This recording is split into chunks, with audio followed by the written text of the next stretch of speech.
We've moved a whole bunch of different people around with him to play, and he has. I think that's been good for him because he doesn't defer to anybody else when he's driving through the middle ice.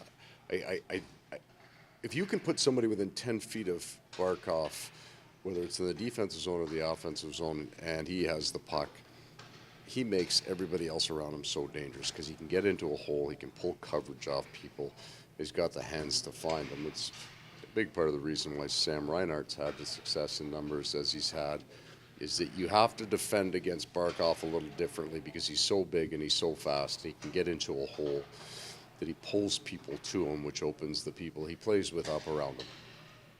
Any update on Samo? Samo's in, man. He was flying in the morning skate. We are a little precautionary in Washington not playing him, so we expect him to be at 100% tonight. And looking at the last game, obviously, tight game there for most of it. What do you take away from that? Particularly, it seemed like the numbers at 5-on-5 were really strong. Yeah, I'm not going to take away a whole heck of a lot. We did some things we normally don't do. The shorthanded goal hurts you. Give them a couple of breakaways off.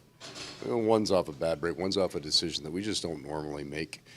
I like the tenor of the bench when we're down. It's different than it was at the start of the year. There's a little bit of confidence and some patience in our game. So being down one and then one again at 2-1, I liked our game an awful lot.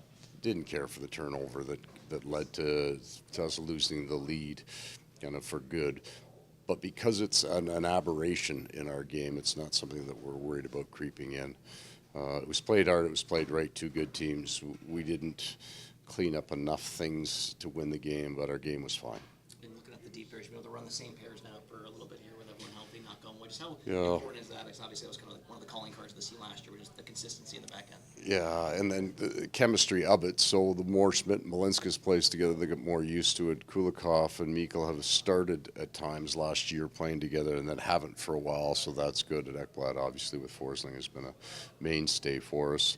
It puts everybody in the proper structure order. Again, our 5-on-5 game defensively right now is very, very strong, and we're going to need that to continue to be our strength.